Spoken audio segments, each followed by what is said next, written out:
여러분 안녕하십니까? 가나안 성도교회 조천권 전도자입니다.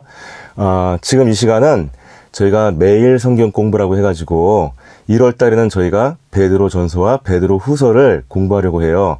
그래서 오늘은 그 첫 시간으로 베드로 전서에 대해서 어떤 서론적인 이야기들을 한번 나눠보도록 하겠습니다. 자, 일단 베드로 전서의 그 저자를 한번 알아볼게요. 베드로 전서의 저자가 누굴까요? 베드로라고 다들 알고 계시죠? 왜냐하면 이제 베드로라는 말이 베드로 전서 앞에 붙어 있으니까요. 우리가 보통 이 신약성경을 보면은 앞에 이제 무슨 마태복음, 무슨 마가복음, 누가복음, 요한복음 이런 복음서들이 있지요. 이것들이 이제 이 복음서는 예수님께서 직접 이렇게 등장을 하시잖아요. 그 다음에 그 제자들이 이제 그 예수님의 행적과 그 다음에 그 예수님의 가르침, 그 복음을 전도하고 또 삶으로 실천하는 어떤 과정들을 이렇게 서술하고 또 서로 권면하고 했던 편지 형식의 내용들이 있어요. 그래서 그것이 보면 이제 바울 선생님이라신 분이 이렇게 쓴 어떤 그 서신서들이 있고, 그 다음에 바울 선생이 아닌 분이 쓰신 서신서가 있습니다. 그러니까 신약성경은 보면은 바울 선생님께서 굉장히 기여를 많이 했다는 걸 아시겠죠. 왜냐하면 바울 선생님이 쓴 서신서가 있고 바울 선생님이 쓰지 않으신 서신서로 나누니까요. 자, 그런데 이 베드로 전서라는 것은 바울 선생님이 아닌 베드로 우리 사도님께서 쓰셨기 때문에 이거는 바울 서신이 아니라 일반 서신이라고 합니다. 그래서 신약성경에 보면은 보통 히브리서부터 유다서까지를 일반 서신이라고 얘기를 해요. 우리가 이 저자를 이제 성경 공부를 할 때 알아보는 이유는요, 그 저자를 알아야 성경을 해석할 때 정확하게 그 저자의 생각과 그 다음에 그 저자의 어떤 어떤 입장을 알기 때문에 저희가 좀 더 정확하게 해석을 할 수 있기 때문에 그런 것이죠. 자, 그래서 그러면 베드로 전서니까 베드로다 이렇게 말하는 거는 우리가 이제 하는 말이고, 어떻게 보면 이제 배우시는 분들이 하는 말이고, 처음에 이제 이 성경이 이 베드로 전서다라고 이름을 붙인다든지, 그 다음에 이거는 베드로께서 이 사도께서 쓰신 것이 맞다 이렇게 해서 이제 베드로 전서라는 이름을 이렇게 제안을 했다든지, 이런 어떤 학자들의 옛날에 이제 그 학자들의 어떤 입장들이 있었을 거 아니에요. 자, 그랬을 때 왜 베드로가 분명히 이 베드로 전서의 저자가 되느냐? 자, 그렇게 말을 할 때는 두 가지의 어떤 입장이 있습니다. 하나는 뭐냐면요,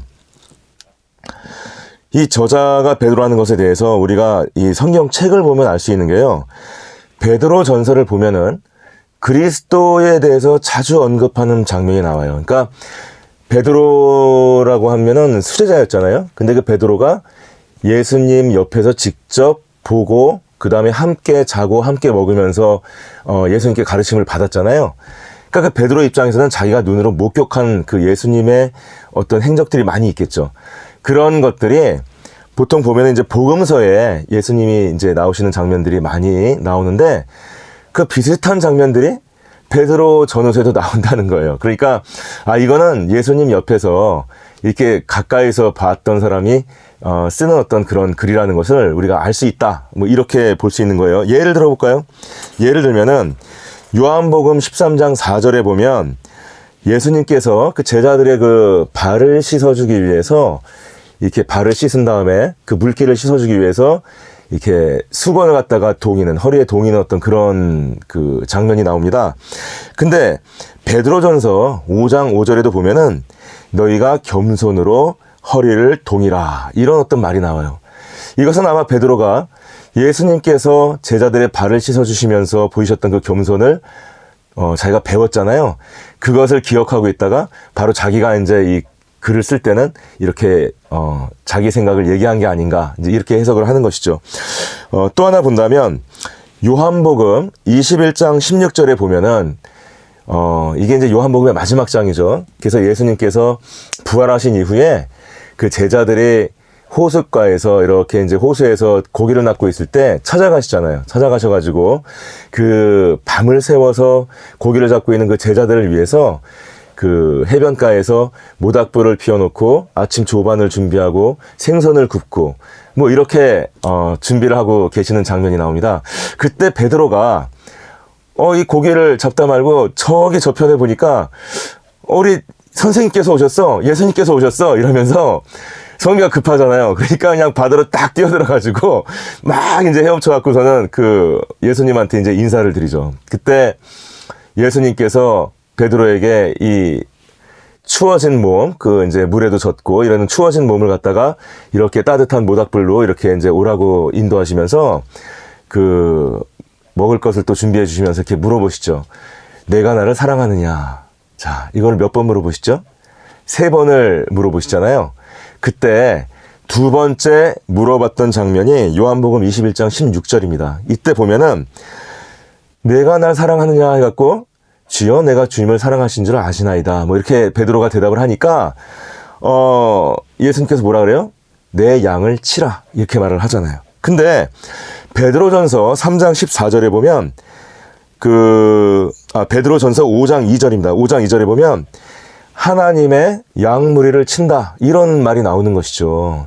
그러니까 베드로가 사실 이제 그 당시에 이 예수님께서 3번을 내가 나를 사랑하냐라고 물어봤던 그 이유에 대해서 많은 사람들이 어떻게 설명을 합니까?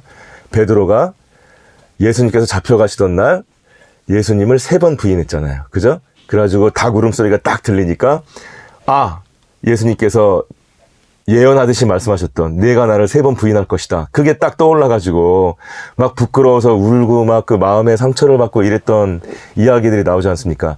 그 상처를 치유해주기 위해서 예수님께서 3번을 물어보셨다. 이렇게 얘기를 하는 것입니다. 자, 그래서 뭐 우리가 여기서 조금 한번 이렇게 베드로가 배웠던 그 예수님의 가르침에 대해서 한번 우리가 상고를 해본다면요. 우리가 보통 그 양무리를 쳐라. 그 양무리를 치는 게 뭐지? 보통 이렇게 목양을 한다 그러잖아요. 그래서 교역자들이 또 성도들을 갖다가 양육을 한다. 이렇게 말을 하잖아요. 그럼 그게 뭐지? 그게 뭐 지금 저희가 어떻게 보면은 이렇게 저희는 지금 영상 방송을 하고 있습니다만은 성경을 성도님들한테 가르쳐 준다든지 그 다음에 무슨 뭐 이 설교를 통해서 하나님의 말씀과 뜻을 선포해주고 또 가르쳐 준다든지 하는 그런 어떤 교사적인 역할, 가르침의 역할이냐.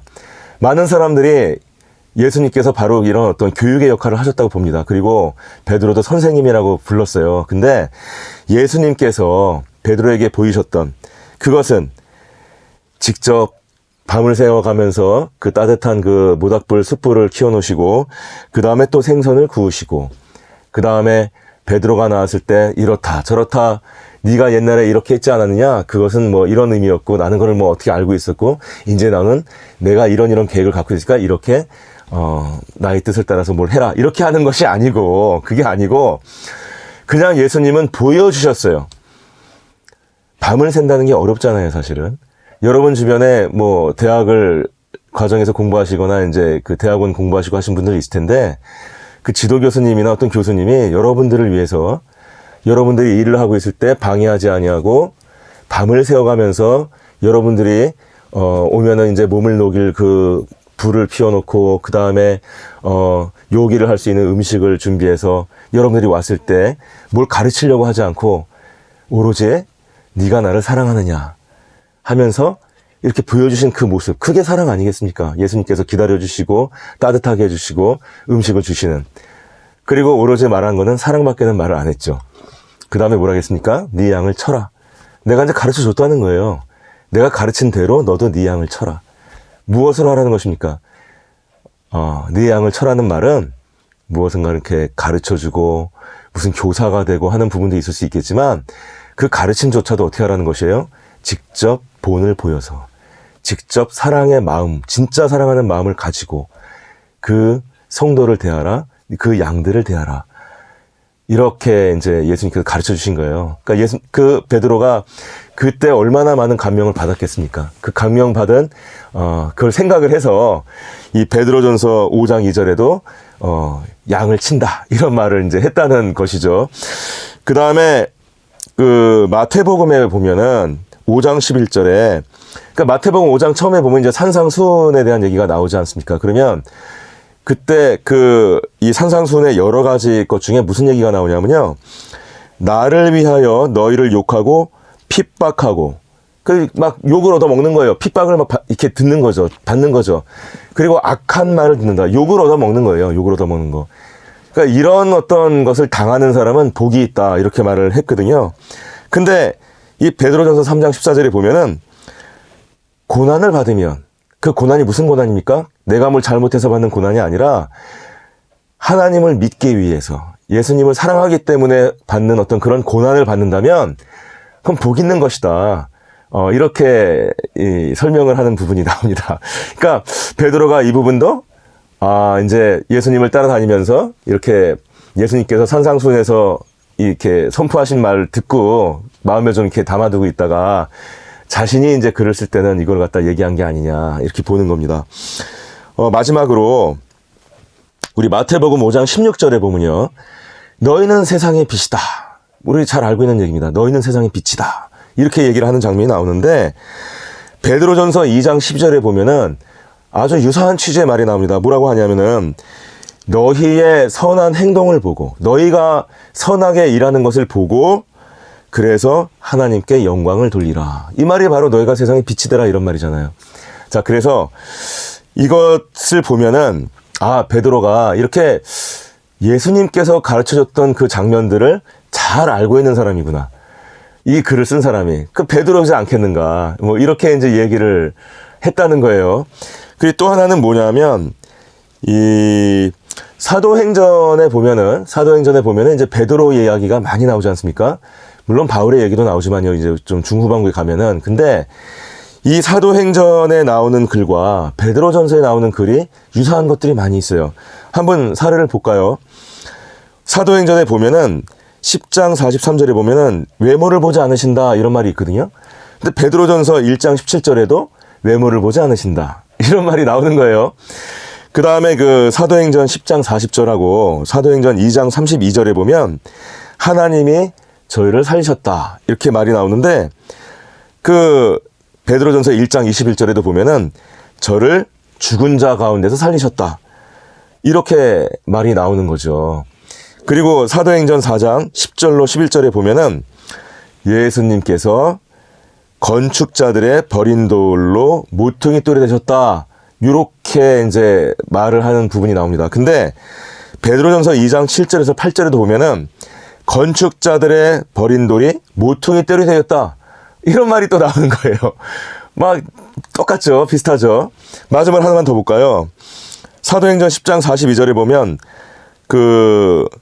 산자와 죽은 자의 재판장이 되신다, 이런 말이 나오는데, 베드로전서 4장 5절에 봐도 산자와 죽은 자를 심판하시리라, 뭐 이런 취지의 또 말씀이 나오는 겁니다. 자, 이렇게 보니까 사도행전에서 나왔던 이 말들하고 유사하구나. 그래서 이게 이제 보면은 베드로전서에 나오는 말하고 사도행전에서 이제 베드로에 관련돼서 나오는 말들이 비슷하기 때문에 이거 베드로가 맞네. 이제 이렇게 얘기를 한다는 것이에요. 여러분은 어떻게 생각하시나요? 그리고 뭐 신학적으로 여러분들 뭐 그냥 듣고 지나가시면 되는데요. 옛날에 보면은 이제 교부라고 해가지고 이 신학을 공부하고 이제 연구하는 어떻게 보면 최초의 신학자들입니다. 이제 이런 이 신학교회 이후에, 예수님 오신 이후에 이런 사람들이 있었는데, 뭐 로마의 클레멘트라든지 폴리캅이라든지 파피아스, 뭐 이레니우스, 터툴리안, 알렉산드리아의 클레멘트, 뭐 이런 분들에 대해서는 제가 뭐 조직신학을 전공을 했기 때문에 사실 제 전공 분야입니다. 근데 제가 지금 성경 공부하면서 이분들을 뭐 깊이 다루긴 좀 그렇고요. 나중에 어떤 신학에 대한 특강이 있거나 또 특별한 어떤 소재에 기회가 있어가지고 말씀드릴 때 좀 또 기회를 봐서 말씀을 드릴게요. 한 이런 신학자들이 이 책은 베드로가 쓴 게 맞다, 이렇게 인정을 했다는 거예요. 그러니까 뭐 책의 내용을 보나 아니면은 뭐 그 연구한 분들을 보나 뭐 다른 성경책에 나와 있는 부분하고 또 이렇게 연관을 지어서 보나 이거는 베드로가 맞겠구나, 이렇게 생각을 했다는 것입니다. 자, 우리가 오늘 일단 뭐 여기까지 잠깐 이제 우리가 이 매일 성경 공부는 오래 하면 좀 힘들어 하시잖아요. 그러니까 여기까지 한번 우리가 오늘 첫 번째 시간을 마치기로 하겠습니다. 자, 베드로전서, 베드로의 저자가 누구라고요? 베드로라. 왜 베드로라고요? 아, 보니까 복음서에 그 예수님이 이렇게 하셨던 장면들을 굉장히 잘 알고 있는 사람이 쓴 것 같아. 그런 글들이 베드로전서에 많이 나와. 복음서에 나와 있는 글들이. 두 번째는 뭐예요? 사도행전에 그 베드로 행적들이 많이 나오는데 그 관련해서 나오는 말들이 있어. 근데 그 말들이 우리 베드로전서에 보면 또 똑같이 나와. 아까 저희가 봤잖아요. 너무 똑같잖아요. 그러니까 이건 같은 사람이 쓴 거네. 이렇게 이제 얘기를 한 거고. 뭐 이런저런 이유 때문에 초기에 그 당시에 어떻게 본다면은 뭐 이 교부들이 아주 100년 이전 이 즈음부터 막 연구를 한 사람들도 있기 때문에 어떻게 보면 막 그 당시에 막 같이 살았던 사람들이에요. 이런 사람들이 연구를 하면서 이 책은 베드로가 쓰신 것이 맞다. 이렇게 이제 말을 했다는 거예요. 그래서 베드로전서의 저자는 베드로로 우리가 알고 있으면 된다. 자, 이렇게 우리가 생각을 하면 되겠습니다. 자, 우리 첫 번째 매일 성경 공부 오늘 이걸로 또 마치겠습니다. 그럼 또 다음에 볼게요.